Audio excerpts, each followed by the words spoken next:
الحمد لله رب العالمين، والصلاة والسلام على سيد الأنبياء والمرسلين. أما بعد، فأعوذ بالله من الشيطان الرجيم. بسم الله الرحمن الرحيم.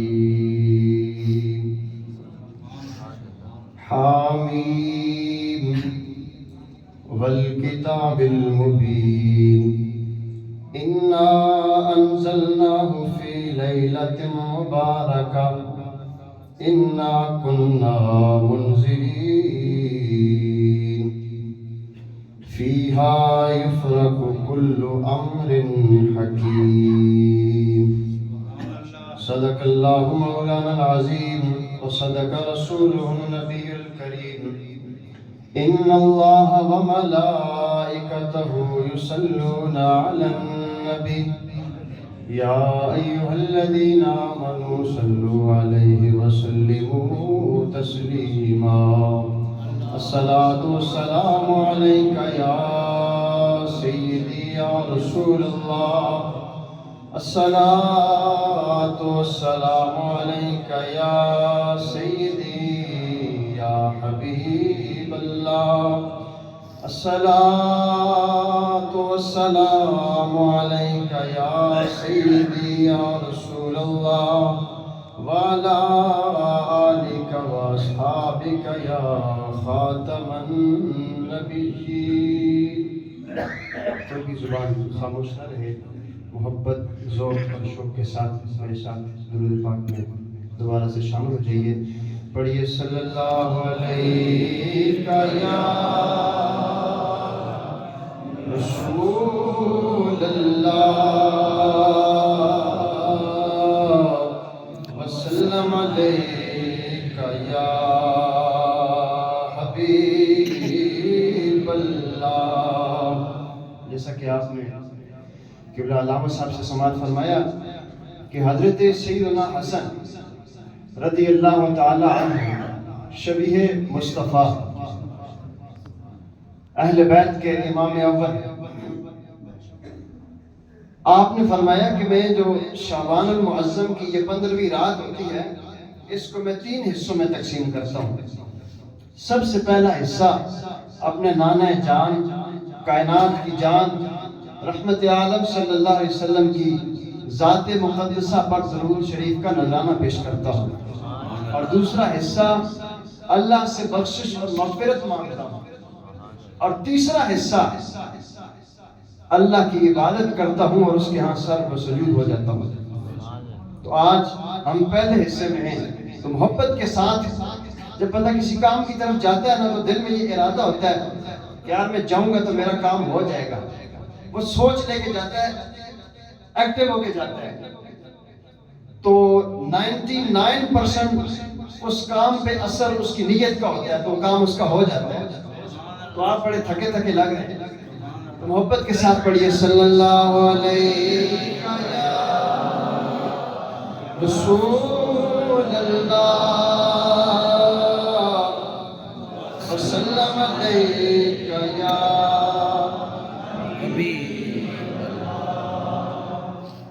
میری زندگی کا تجھ سے یہ نظام چل رہا ہے، میری زندگی کا تجھ سے یہ نظام چل رہا ہے، تیرا راستہ سلامت، میرا کام چل رہا ہے، تیرا راستہ سلامت. پیر نصیر الدین صاحب کا یہ کلام ہے. آپ فرماتے ہیں کہ حضور کے نام کی برکت ہے کہ ہمارا یہ کام چل رہا ہے. اور آپ نے اگلا مصرع فرمایا، فرماتے ہیں کہ نہیں عرش و فرش پر ہی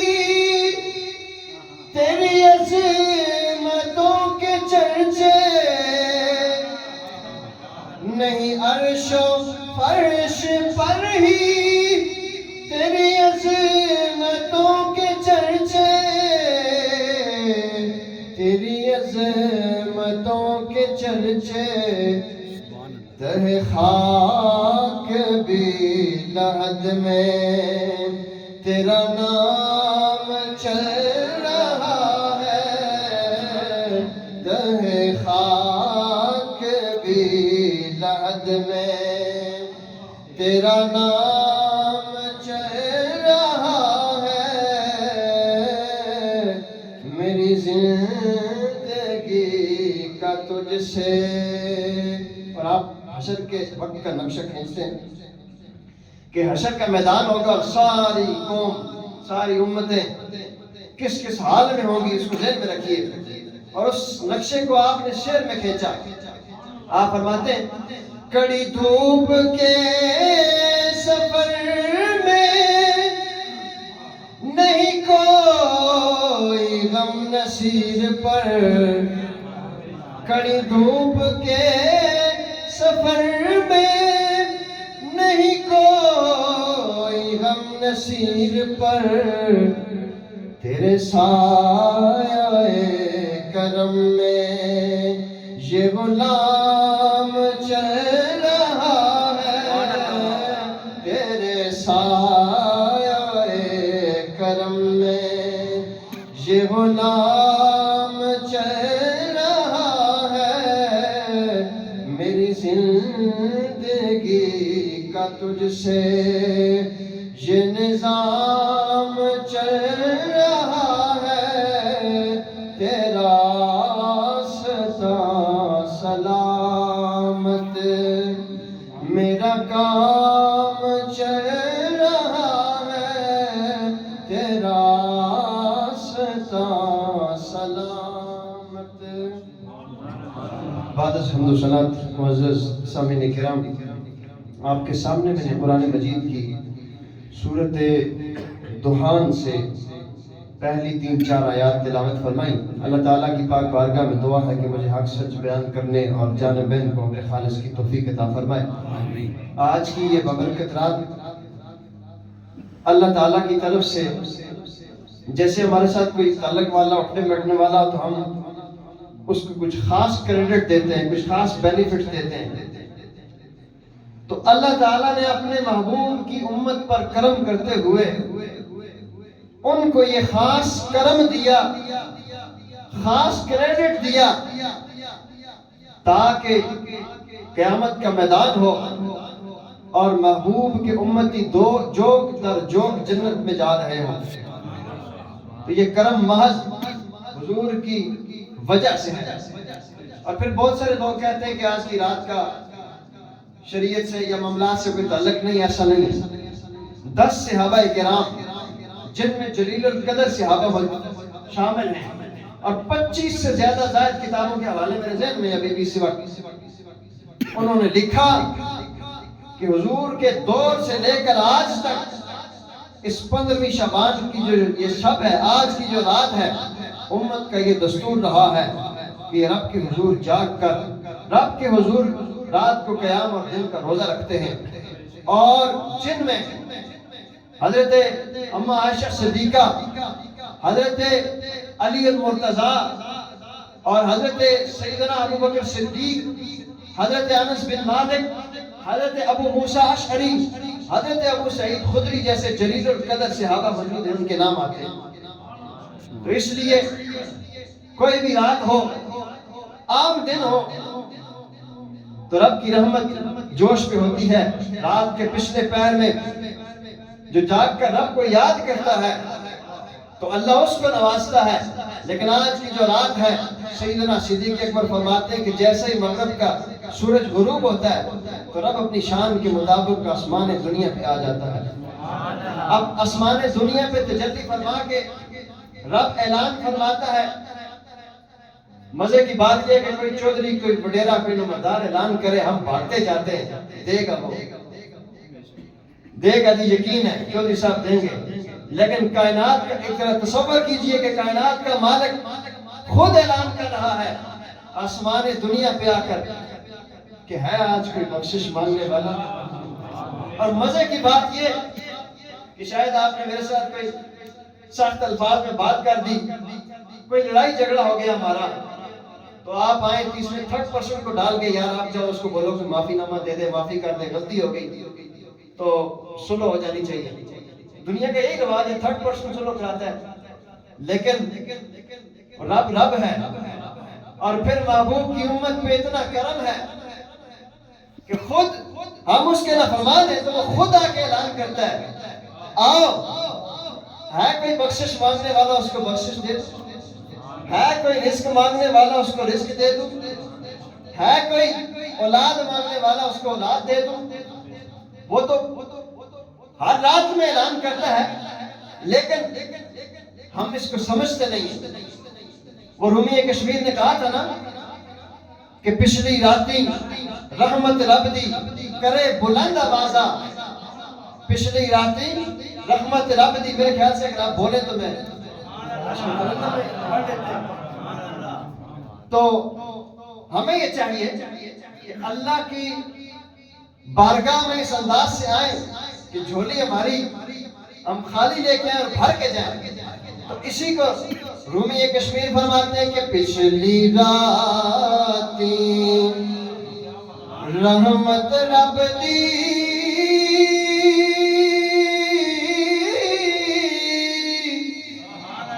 کرے بلند آوازہ،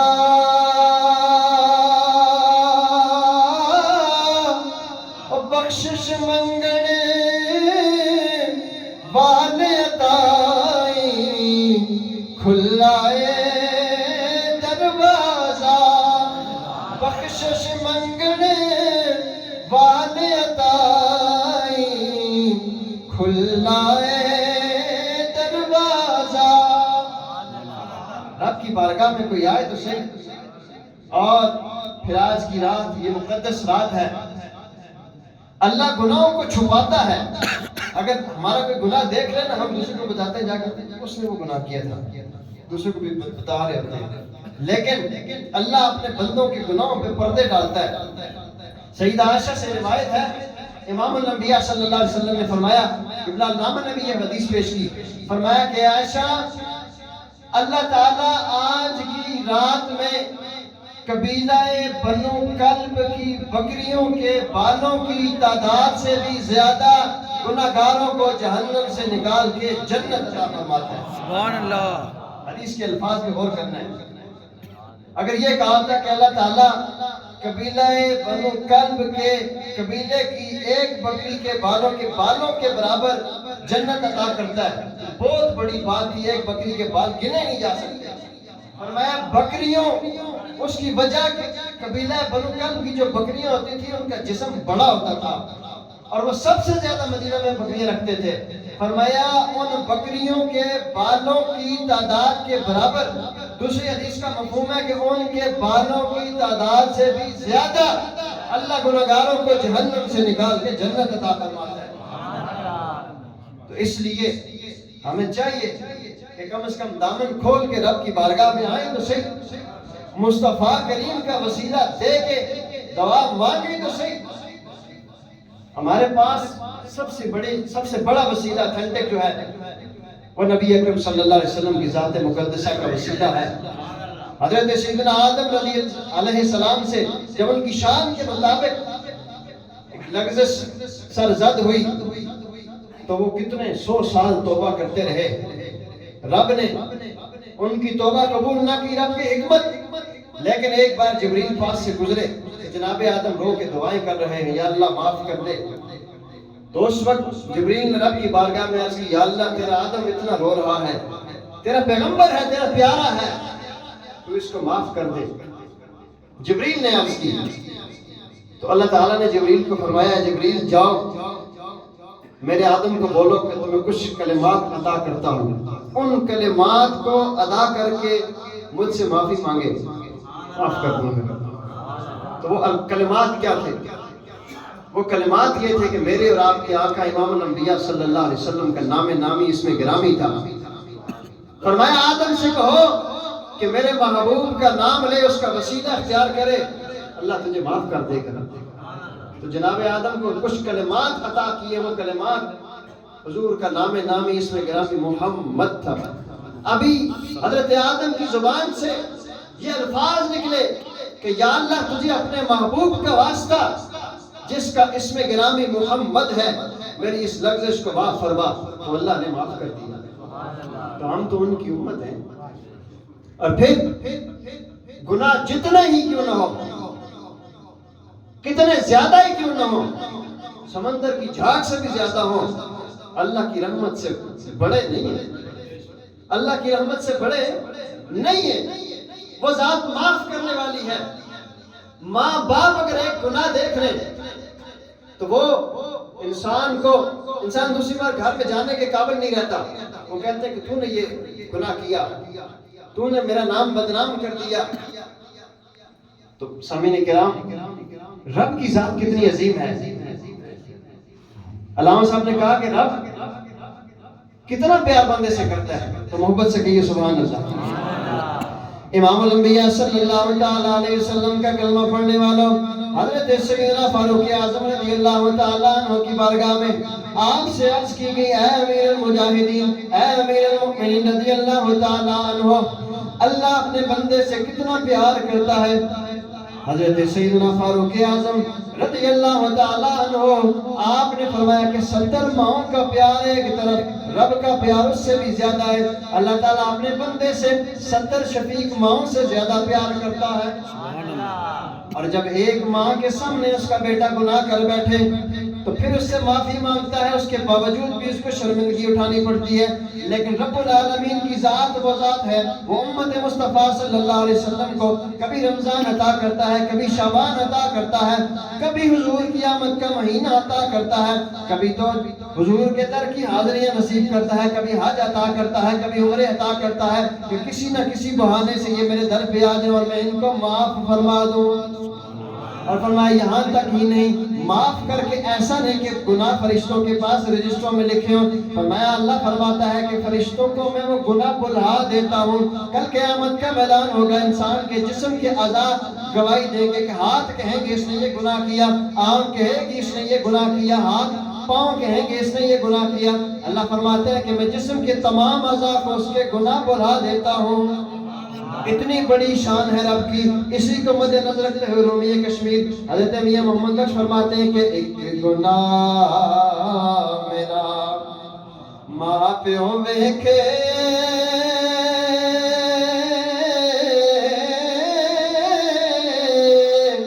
تے دیوے دیس نکالا،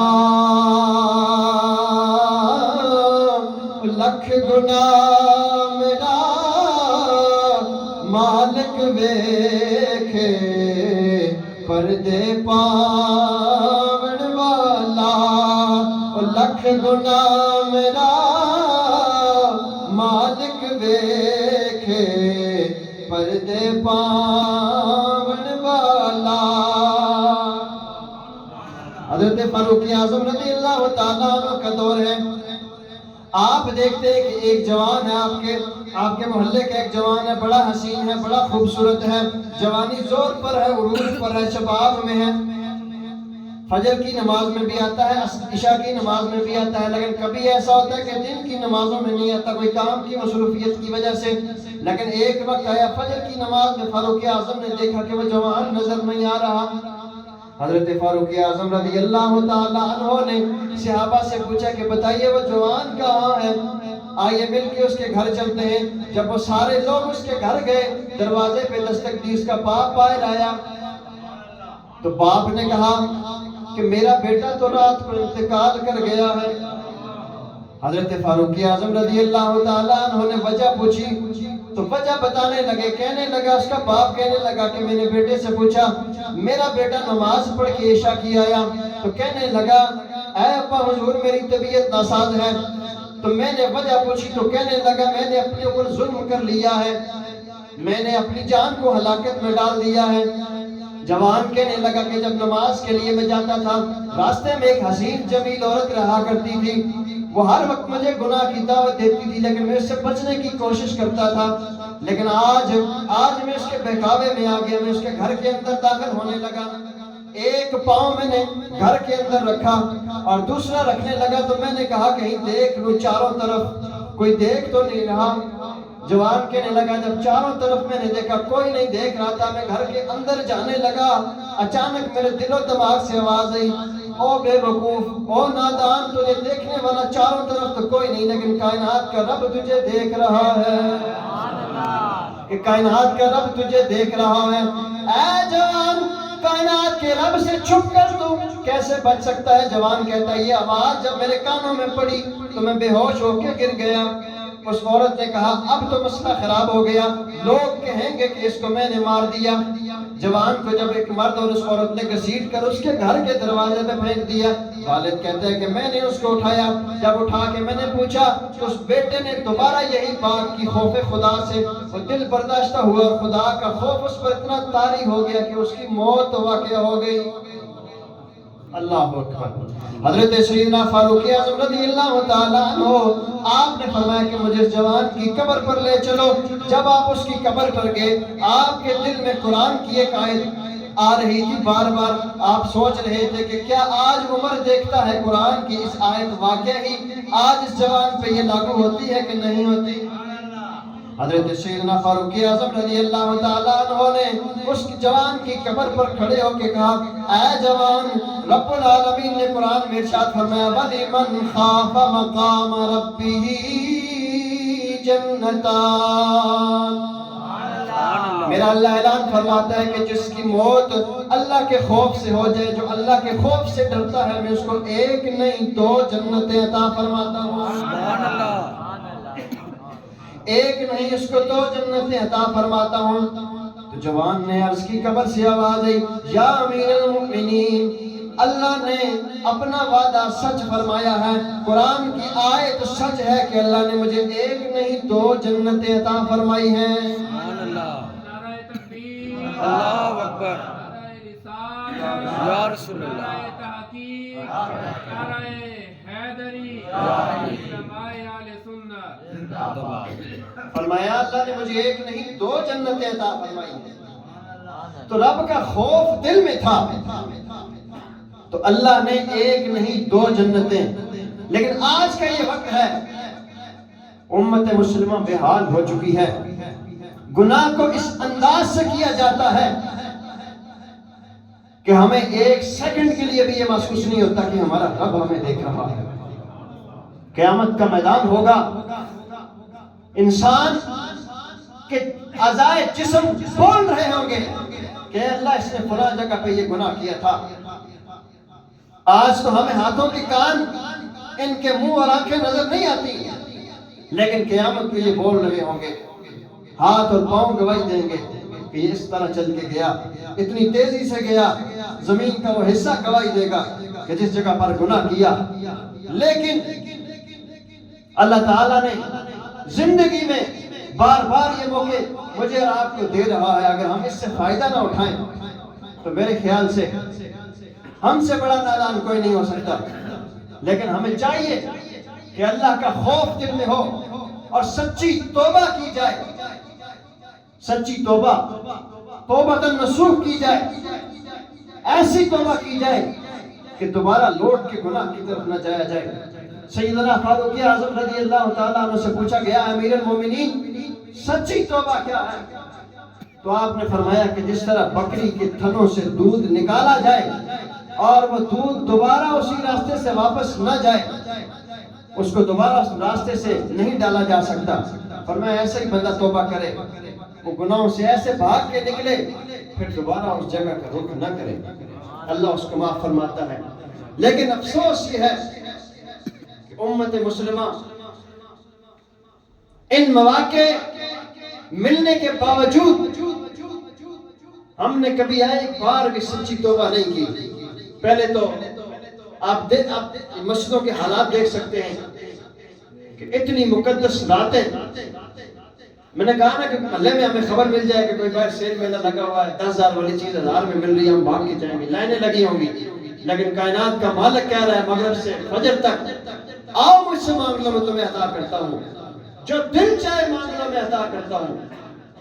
لیکن ہم اپنے دامن جو ہے وہ خالی لے کر گھوم رہے ہیں۔ ہمیں کائنات کے خزانوں پر نظر ہے، وہاں سے ملے گا، رب کی رحمت پہ یقین نہیں ہے۔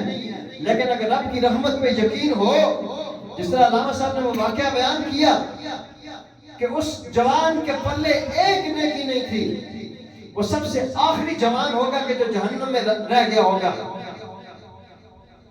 اس کو جہنم میں فرشتے گھسیٹ رہے ہوں گے، تو وہ اس وقت بھی کہہ رہا ہوگا کہ میں اللہ کی رحمت سے نا امید نہیں، گناہگار ضرور ہوں لیکن رب کی رحمت بہت بڑی ہے، اللہ اس کو بھی اپنے نبی کے صدقے، اپنے محبوب کے صدقے جنت عطا فرمائے گا۔ تو آج کی رات میں اگر کوئی سچے دل سے اللہ کے حضور توبہ کرے اور اس کے پیارے محبوب کریم کے وسیلے سے مانگے، تو یقیناً اللہ اس کا دامن خالی نہیں چھوڑتا، اس کو بھر دے گا۔ لیکن وجہ کیا ہے کہ ہمارے دل گناہ کر کر کے اتنے سخت ہو گئے ہیں کہ ہم پہ کوئی چیز اثر ہی نہیں کرتی۔ حضرت امام غزالی فرماتے ہیں کہ جب بندہ گناہ کرتا ہے تو اس کے دل پہ ایک سیاہ نقطہ لگ جاتا ہے، پھر دوسرا کرتا ہے تو دوسرا نقطہ لگ جاتا ہے، حتیٰ کہ یہاں تک اس کا دل بالکل سیاہ ہو جاتا ہے، کوئی بات اثر ہی نہیں کرتی۔ تو پھر ہم تو دن میں کتنے گناہ کرتے ہیں، ہمیں کبھی احساس تک نہیں ہوتا کہ یار قبر میں بھی جانا ہے۔ دن کو حدیث کے مفہوم کے مطابق 70 مرتبہ قبر انسان کو یاد کرتی ہے، ہم ایک بار بھی یاد نہیں کرتے، ایک بار بھی قبر کو یاد نہیں کرتے۔ فرمایا کہ قبر کے اندر جب بندہ جاتا ہے تو اس کو اس انداز سے دباتی ہے، یہ قبر کی صفت ہے، وہ ہر ایک کو دبائے گی۔ اب دبانے کی قسمیں ہیں، فرمایا کہ جو نیک ہوگا اس کو اس طرح دبائے گی کہ جیسے ماں شفقت سے بچے کو سلانے کے لیے دباتی ہے، بچہ ماں کے ہاتھ کا وہ سکون محسوس کرتا ہے اور سو جاتا ہے۔ لیکن جو گناہگار ہوگا، فرمایا اس کو اس انداز سے دبائے گی کہ اس کی ایک طرف کی پسلیاں دوسری طرف گھسیٹ دی جائیں گی، دوسری طرف کی اس طرف گھسیٹ دی جائیں گی۔ اس وقت کو یاد کریں۔ آج حضور سے وفا کا وقت ہے، وہ امام اہل سنت کا شعر ہے نا کہ آج لے ان کی پناہ، آج مدد مانگ ان سے، پھر نہ مانیں گے قیامت کو اگر مان گیا۔ قیامت کو تو پھر سب مان جائیں گے نا، پھر جب سورج سوا نیزے پہ ہوگا اس وقت تو سب مان جائیں گے، زمین تانبے کی ہوگی، ہر طرف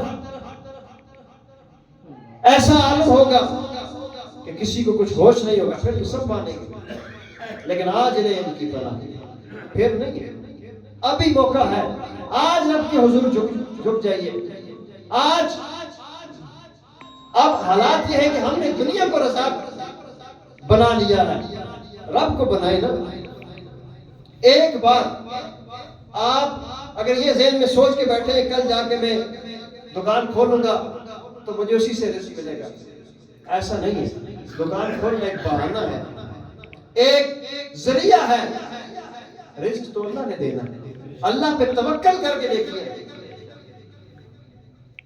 اور میاں صاحب نے کہا تھا نا کہ وہ باغان دے نالو ساوے رخ جنگل دے، کہ بندے خاص توکل والے بنا مشقت پندے، باغان دے نالو ساوے رخ جنگل دے۔ آپ کا یہ جملہ بڑی گہرائی رکھتا ہے کہ جو اللہ پر توکل اور یقین رکھتے ہیں، جو اللہ کی ذات پر یقین کامل رکھتے ہیں، ان کا عالم یہ ہے کہ باغان دے نالو ساوے رخ جنگل دے۔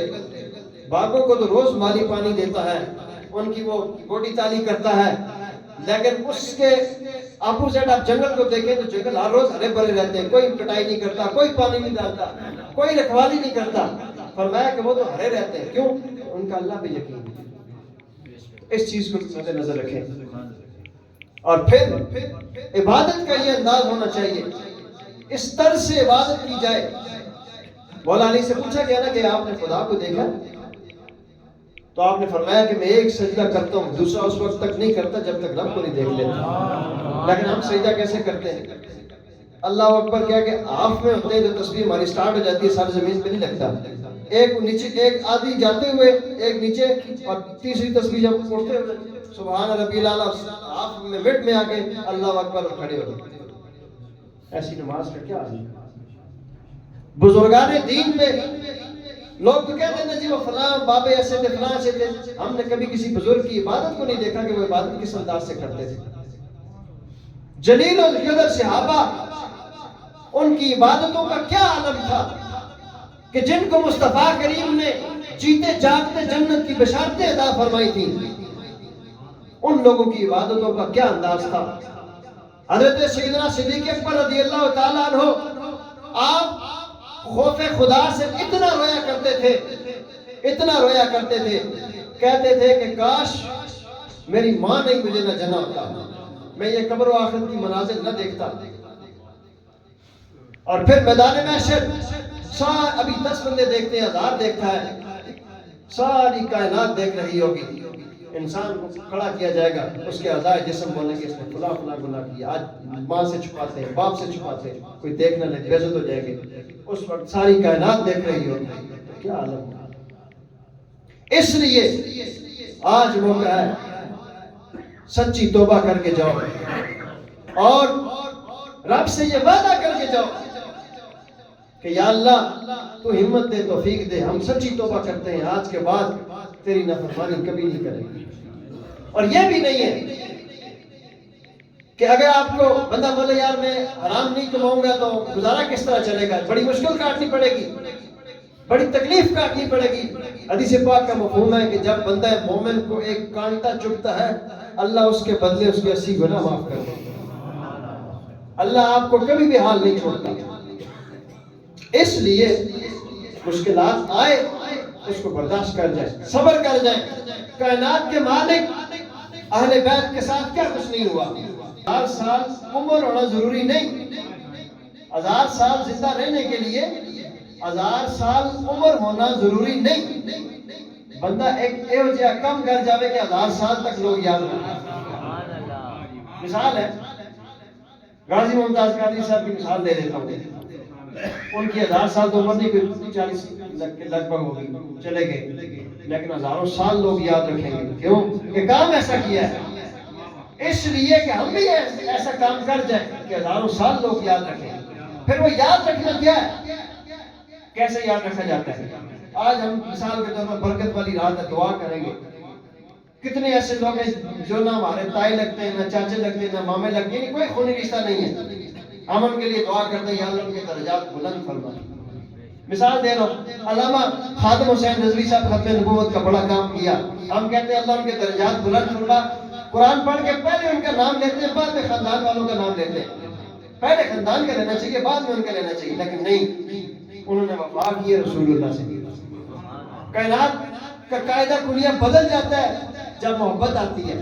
عشق اور محبت اپنے قانون خود بناتا ہے. اس لیے حضور سے پیار بھی سچا ہو، حضور کی آل و اصحاب سے بھی پیار سچا ہو، اور دین کے ساتھ. اور آج کا ان کا ایک جملہ تھا میرے ذہن میں آ گیا.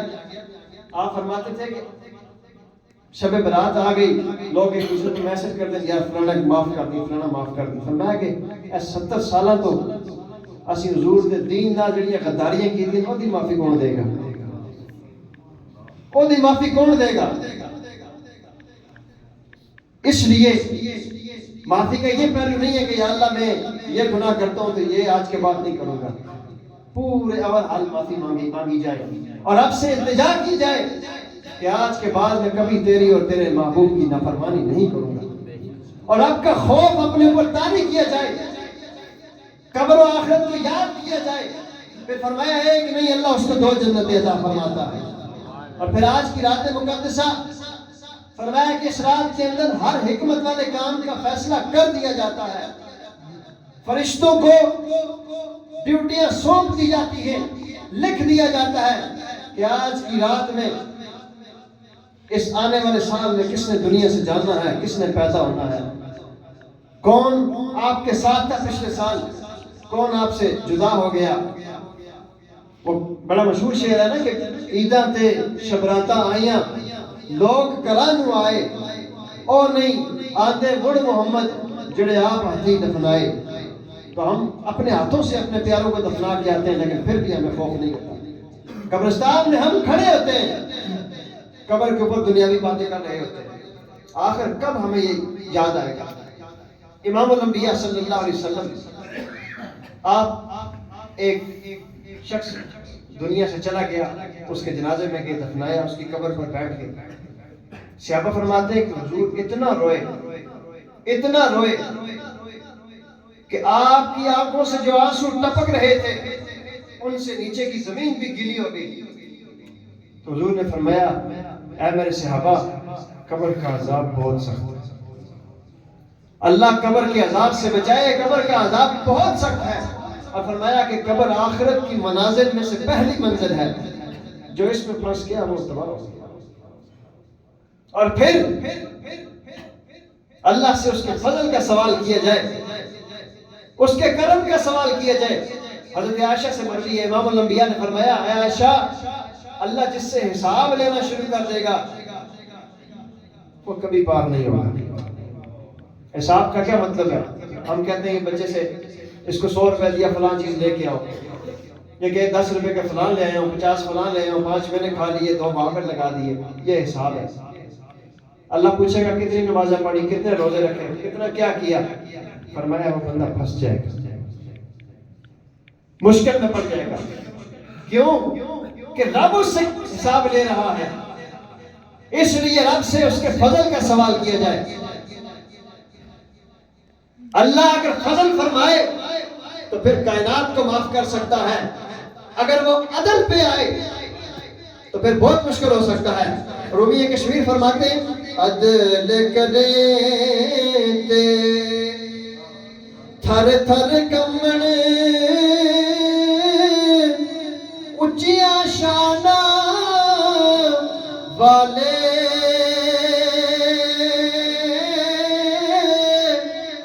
فضل کرے تا بخش جاس میں ورگے مکالے۔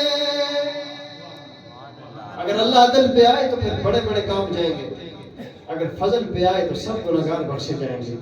تو اس لیے آج کی جو رات ہے، فرمایا کہ اللہ ساری امت کی طرف نظر رحمت فرماتا ہے، سوائے 2 بندوں کے، ایک مشرک اور ایک جس کے دل میں کینہ ہو، اس کی طرف اللہ نظر رحمت نہیں فرماتا۔ یعنی ان 2 بندوں کی آج کی رات میں بخشش نہیں ہے۔ مشرک تو وہ آلریڈی دائرہ اسلام سے ہی خارج ہے، اس کی تو بات گئی ختم۔ لیکن دوسرا جس کے دل میں کینہ ہے، اس کی بخشش نہیں ہے۔ کینہ کیا ہے؟ حسد کیا ہے؟ بغض کیا ہے؟ اگر میں اور آپ محاسبہ کریں، ہر دوسرا بندہ اس مرض کا شکار ہے۔ یہ کب سوچیں گے؟ دل میں کینہ بھی ہے، حسد بھی ہے، بغض بھی ہے، ادھر سجدے بھی کر رہے ہیں، اس سے تو کیا کام؟ وہ کس کام کیا؟ ڈاکٹر نے کہا کہ آپ نے میٹھا نہیں کھانا، مرچیں تیز نہیں کھانی، گھی نہیں کھانا، یہ دوائی کھائیں آپ ٹھیک ہو جائیں گے۔ آپ مرچیں بھی کھا رہے ہیں، نمک بھی کھا رہے ہیں، مسالہ بھی کھا رہے ہیں، گھی بھی کھا رہے ہیں، ساتھ دوائی بھی کھا رہے ہیں، آپ کو اثر کرے گی دوائی؟ نہیں کرے گی۔ یہ عقل کہتی ہے نا، ظاہر آپ کو سائنس کہتی ہے، میڈیکل کہتا ہے۔ لیکن دل میں آپ کے بغض بھی ہے، کینہ بھی ہے، حسد بھی ہے، آپ عبادت بھی کر رہے ہیں، قرآن بھی پڑھ رہے ہیں، آپ پہ اثر نہیں ہوتا تو اس کا کوئی فائدہ نہیں۔ آج ہر معاشرے میں دوسرا بندہ دوسرے کے پیچھے لگا ہوا ہے، اس کی یہ سوچ ہے کہ میرے رشتہ دار کو اتنا کچھ مل گیا، مجھے نہیں ملا، وہ اندر سے حسد کی آگ میں جل رہا ہے۔ فرمایا ایسے بندے کی طرف آج کی برکت والی رات میں جب کہ رب کا کھلا اعلان ہے کہ سب کو معاف کروں گا، جو آئے گا اس کو بخشتا ہوں میں، لیکن ایسے بندے کی طرف اللہ نظر رحمت نہیں فرماتا۔ تو اس لیے یہاں سے سن کے جانے کا مقصد یہ ہے، مؤذن کا کام ہے اذان دینا، پھر کوئی آئے نہ آئے، ہماری ڈیوٹی ہے، ہم آئے رسول اللہ کا فرمان سنانے کے لیے۔ اللہ کرے کہ سب عمل کریں۔ آج جتنے آپ یہاں بیٹھے اٹھ کے جائیں، کسی کے دل میں حسد کینہ بغض نہ ہو، بلکہ شکر ادا کریں۔ قرآن کہتا ہے نا کہ لَئِن شَكَرْتُمْ لَأَزِيدَنَّكُمْ، اللہ فرماتا ہے کہ جب تم شکر کرتے ہو تو میں تمہیں مزید دیتا ہوں۔ اگر کسی کے پاس کوئی چیز ہے، کسی کو اللہ نے رشتہ دار کو کوئی چیز دے دی، مسلمان کو دے دی، تو آپ خوش ہو، یا اللہ تو نے اس کو نوازا، اس کو مزید برکت دے، مجھے بھی عطا کرے، اس کے پاس کیا کمی ہے؟ یہی وہ وجہ ہے کہ مسلمان آج پس رہے ہیں، اور پھر جب دعا کرتے ہیں، دعا کی قبولیت کی نشانیوں میں سے یہ نشانی بھی ہے جو ظاہر نظر آتی ہے کہ آپ جب دعا کریں تو صرف اپنے لیے نہیں، امت مسلمہ کے لیے دعا کریں. یا اللہ مجھے بھی بخش دے، یہ جتنے بیٹھے یا اللہ ان کو بھی بخش دے، یا اللہ جو جن کا دنیا میں دعائیں کرنے والا کوئی نہیں ان کو بھی بخش دے. دل کھول کے دعا کریں. پھر آج کی رات کی یہ سنت ہے کہ نبی پاک صلی اللہ علیہ وسلم قبرستان میں جاتے تھے، آپ قبرستان والوں کے لیے دعا کرتے تھے. آج کتنی قبریں ایسی ہیں قبرستان میں، آپ جا کے دیکھیں بڑے بڑے قبرستانوں میں جو لاوارث پڑی ہیں. وہ کہتے ہیں نا کہ قبر پر شمع بھی جلاؤ تو اجالا نہیں ہوتا، اور مٹھیوں میں خاک بھر کے لائے وقت مرگ میرے دوست، اور عمر بھر کی دوستی کا مجھے یہ صلہ دیا. پھر کوئی پوچھنے والا نہیں ہوتا. آپ بڑے بڑے قبرستانوں میں جائیں، وہاں پہ 3-4 ہفتے کے بعد قبر کا نشان ہی ختم. وہ گورگن جو ہوتا ہے وہ وہاں پہ نئی قبر کا اہتمام کر دیتے ہیں. کہیں ایسا وقت ہم میں بھی نہ آئے، اس لیے کہ آج وقت ہے، آج رب کے حضور توبہ کی جائے، آج اللہ کے حضور جھک کر معافی مانگی جائے تو اللہ نوازتا ہے. کہیں ایسا نہ ہو کہ امت مسلمان ہر طرف سے ناکام ہو رہی ہو، اور وقت آخر ہے، یہ وقت آخر ہے، وہ وقت آن پہنچا ہے کہ بندہ اپنے آپ کو بوری بسترے کے ساتھ کسی جنگل میں چلا جائے اور اپنا ایمان بچا لے. کیونکہ ایمان بچانا آج کے دور میں بہت مشکل ہے، اور مسلمان کو احساس تک نہیں ہے. مسلمان اس چیز کا نام تھا کہ اگر مشرق میں مسلمان ہے، ایک مغرب میں ہے، ایک کو تکلیف ہو تو دوسرا محسوس کرے. لیکن آج آپ کئی ملک پاکستان کے اندر BSF کھیلا جا رہا ہے، فلسطین کے اندر کوئی درد دل رکھنے والا ایک ویڈیو نہیں دیکھ سکتا. میں ایک بزرگ کی ویڈیو دیکھ رہا تھا، اس کے خاندان کے 8-10 بندے شہید ہو گئے پوتے نواز سے. وہ سب کو سامنے وہ رکھ کے جنازوں کو وہ کہہ رہا تھا، عربی میں کہہ رہا تھا، میں اس کو اردو آپ کو بتاتا ہوں. وہ کہہ رہا تھا کہ اے میرے بچوں، قبر میں رسول اللہ تشریف لائے تو ان سے یہ عرض کرنا کہ آقا ہمارا خون بہتا رہا، آپ کی امت تماشا دیکھتی رہی. میرے جسم کے رونگٹے کھڑے ہو گئے کہ کیا جواب دیں گے آپ. صحابہ کرام کتنی قربانیاں انہوں نے دی. ایک صحابی تھے، انہوں نے 73 جنگیں لڑی، 73 جنگیں لڑی، لیکن ایک جنگ میں غزوہ تبوک میں نہ جا سکے کسی وجہ سے. حضور صلی اللہ علیہ وسلم نے 50 دن تک ان کے ساتھ بات نہیں کی. 50 دن تک حضور ان سے نہیں بولے. قربانیاں کتنی تھی؟ 73 جنگیں آلریڈی پہلے وہ لڑ چکے تھے، بدر بھی، احد بھی. حضور نے اتنا ناراضگی کا اظہار فرمایا. لیکن آج کیا ایمانداری سے آپ نے بتانا ہے کہ کبھی کیا ایک ایسا دن بھی ہے کہ ہم گھر میں بیٹھے اور اکیلے ہم نے کہا یار بہت ہو گیا، کم از کم ہمیں دکھ تو ہوا ہو کہ یار ہم کر کچھ نہیں سکتے، ہم ابھی بھی کہہ رہے ہیں، اور ہم ایک دوسرے کو گواہ بنا کے کہہ رہے ہیں کہ یا اللہ تو بھی گواہ ہو جا، ہم بے بس ہیں. کل قیامت کے دن جہاں پہ یہ مجرم کھڑے ہوں، اس سب میں ہمیں کھڑا نہ کرنا.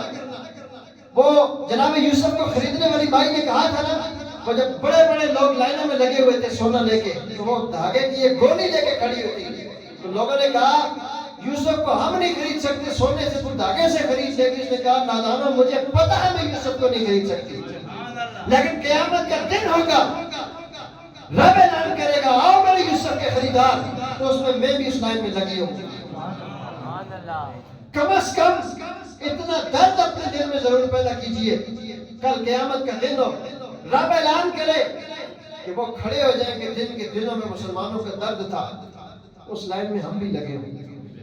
دوسری لائن میں ہوئے تو بہت مشکل ہے، کیونکہ آج امت پستی جا رہی ہے. اس کی وجہ کہ ہمیں وہ ٹرک کی بندی کے پیچھے لگایا گیا ہے کہ سب کچھ یہی ہے. لیکن افسوس کہ اللہ تعالیٰ مسلمان حکمرانوں کو غیرت عطا فرمائے اور وہ امت مسلمہ کے لیے ایک ولولہ خیز آواز بن جائے، تو کفار کی کبھی جرت نہیں ہوتی کہ مسلمان سے وہ آنکھ میں آنکھ ڈال کے بات کرے۔ لیکن کیا ہے، جب وہ بدر کی جنگ ہوئی نا تو کافروں نے بعد میں دیکھا، انہوں نے کہا کہ ہمیں سمجھ نہیں آئی کہ مسلمان ہیں، ان کے پاس کھانے کا کچھ نہیں، پینے کا کچھ نہیں، یہ ایک بندہ ہمارے 10 کو 50 کو کاٹی جا رہا ہے۔ وجہ کیا تھی؟ ایمان کی طاقت تھی۔ وہ نماز کو اس نیت سے آتے تھے کہ رب سے ملاقات ہونے جا رہی ہے، معراج کرنے جا رہے ہیں۔ نماز مسلمان کی معراج ہے، لیکن ہم اس لیے آتے ہیں یا تو ویلے بیٹھے ہوتے ہیں، چل مسجد سے نماز ہی پڑھاتے ہیں، قاری صاحب کو ملائیں گے، وہ نماز پھر کسی کام کی نہیں۔ قیامت کا وقت ہوگا، امام الانبیاء نے فرمایا کہ ایسی نمازیں ایک پرانے پھٹے کپڑے کی طرح لپیٹ کر اللہ ان کے منہ میں مار دے گا۔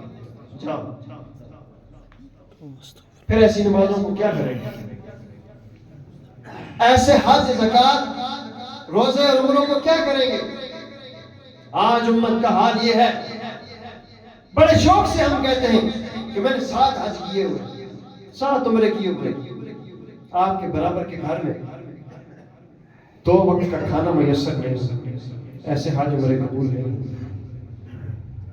وجہ یہ ہے کہ آج کا وہ ڈیجیٹل دور آ گیا ہے، قوم جو ہے انگریزوں کے حال پہ چلی گئی ہے۔ کاش کہ یہ قوم واپس رسول اللہ کے دین کی طرف لوٹ آئے، اس لیے کہ مسلمانوں کو عزت تب ملے گی، ان کی دنیا میں بھی عزت تب ہے، آخرت میں بھی عزت تب ہے کہ جب وہ حضور کے دین سے جڑ جائے گی۔ اور یہ موقع ہے، ہم اپنے حصے کا پودا لگا لیں دنیا میں، تو انشاءاللہ قیامت کے دن سرخرو ہو جائیں گے۔ اگر ہم نے یہ اپنے حصے کا پودا نہ لگایا تو پھر قیامت کا میدان بڑا سخت ہوگا، پھر وہاں پہ ہم کو جواب نہیں دے سکیں گے۔ یہ تو رب تعالیٰ نے مصطفیٰ کریم کے صدقے سے یہ کرم کیا امت مسلمہ پر، کبھی رمضان دیا، کبھی شعبان دیا، کبھی لیلۃ القدر دی، اتنے مبارک مواقع دیے کہ بے حساب اللہ جنت دے رہا ہے، کوئی حساب نہیں لے گا۔ یہ نہیں کہا کہ جس کی اتنی نیکیاں ہوں گی اس کو جنت دوں گا، جس کی اتنی ہوں گی اس کو جنت دوں گا۔ وہ ہماری طرف نہیں دیکھتا، وہ اپنے محبوب کی طرف دیکھتا ہے، وہ اپنے محبوب کی ان دعاؤں کی طرف دیکھتا ہے کہ جو رات کی تنہائیوں میں اٹھ کر امت کے لیے مانگا کرتے تھے۔ سیدہ طیبہ طاہرہ اما عائشہ صدیقہ سے مروی ہے، فرماتی ہیں کہ ایک رات حضور نماز پڑھ رہے تھے، سجدے میں گئے، آپ نے اتنا لمبا سجدہ کیا، اتنا لمبا سجدہ کیا کہ میں نے گمان کیا کہ حضور صلی اللہ علیہ وسلم کی روح پرواز کر گئی۔ فرماتی ہیں میں اٹھی، میں نے آپ کے پاؤں مبارک کا انگوٹھا ہلایا کہ چیک کروں۔ فرماتی ہیں کہ اتنی دیر میں حضور نے سجدے سے سر اٹھایا، اور جب آپ نے سلام پھیرا تو فرمایا عائشہ میں رب سے اپنی گناہگار امت کی بخشش کی دعا کر رہا ہوں۔ میں اور آپ 2 سے 4 منٹ سجدے میں نہیں رک سکتے، بلڈ جو ہے وہ سر کی طرف آتا ہے تو ممکن ہے کہ ہمیں کوئی اٹیک نہ ہو جائے، یہ سمجھتے ہیں۔ لیکن امام الانبیاء اتنے طویل سجدے اس امت کے لیے کیے، رو رو کے رب سے دعائیں کی کہ یا اللہ محشر کا میدان ہو، میری یہ گناہگار امت محشر کے دلدل میں نہ پھنسے، بے حساب تو ان کو جنت عطا فرمائے۔ لیکن آج امت کا یہ حال ہے کہ یہ ایک قدم بھی دین کی طرف آنے کو تیار نہیں۔ میرے دوستو، یہ بہت مشکل وقت ہوگا قیامت کا، محشر کا میدان، کہ جب انسان کے جسم میں کپڑے نہیں ہوں گے اور پسینے کی دلدل میں پھنسا ہوگا، کوئی گھٹنوں تک، کوئی گردن تک، کوئی پورا۔ اس وقت کو یاد کریں کہ جب پل صراط پر لوگ کٹ کٹ کر جہنم میں گر رہے ہوں گے، جہنم کی آگ جو ہے اس کو 1000 سال تک جلایا گیا، جل جل کے 1000 سال تک یہ اس کا رنگ سرخ ہو گیا، پھر 1000 سال تک جلایا گیا، اس کا رنگ سفید ہو گیا، پھر 1000 سال تک جلایا گیا، اس کا رنگ کالا ہو گیا، اور اب کالا رنگ ہے اس کا۔ اور پھر وہاں کا ایک بچھو دنیا کے خچر کے برابر ہوگا۔ پھر اگر ہمیں اس میں جانا پڑ گیا تو بہت مشکل ہوگا۔ اس لیے آج موقع ہے، آج دامن مصطفیٰ سے لپٹ جائیے، حضور کا رنگ، حضور کی سنتوں کو اپنا لیجئے، علماء کی صحبت میں بیٹھ جائیے، ان سے جڑ جائیے، اچھوں کے ساتھ لگ جائیے، ان کے لڑ لگ جائیں گے تو آپ کا بیڑا بھی پار ہو جائے گا۔ اس لیے اچھے کون ہیں؟ حضور کے صحابہ، حضور کی اہل بیت، حضور کی امت کے اولیاء، وہ لوگ ان کی سیرت، ان کی زندگیوں کو سامنے رکھیے کہ فاروق اعظم تو اس حال میں چلتے تھے، وہ اس انداز سے اللہ کو یاد کرتے تھے، ہم بھی ایسا کریں۔ تو یہ ان سے جڑ جانا ہے، ایسا نہیں جڑنا کہ جی ان کے نعرے زندہ باد زندہ باد، عمل کی بات ہے تو خالی، کیونکہ عمل سے زندگی بننی ہے۔ ان سے جڑنا، ان کی زندگیوں کو اپنانا ہے، جو کام انہوں نے کیے وہ اپنے من میں سمانے ہیں، تو پھر انشاءاللہ یہ زندگی بن جائے گی۔ اللہ تعالیٰ کی پاک بارگاہ میں دعا ہے کہ اللہ تعالیٰ آج کی اس رات کے صدقے سے ہم سب کی بخشش فرمائے، ہمارے والدین کی بخشش فرمائے، حضور کی پوری امت کی بخشش فرمائے، جن کا اس دنیا میں دعائیں کرنے والا کوئی نہیں ان کی بخشش فرمائے، اور بالخصوص اللہ غزہ اور فلسطین کے معصوموں کی قربانیوں کے صدقے اللہ عالم اسلام کا سر فخر سے بلند فرمائے، اور قبلہ عمل فلسطین کو اللہ آزادی عطا فرمائے، اور اللہ عالم اسلام کے حکمرانوں کو غیرت ایمانی اور جذبہ جہاد نصیب فرمائے۔ اللہ تعالیٰ کی پاک بارگاہ میں دعا ہے کہ جو کچھ کہا گیا سنا گیا اللہ تعالیٰ اس پر عمل کرنے کی توفیق عطا فرمائے۔ وما توفیقی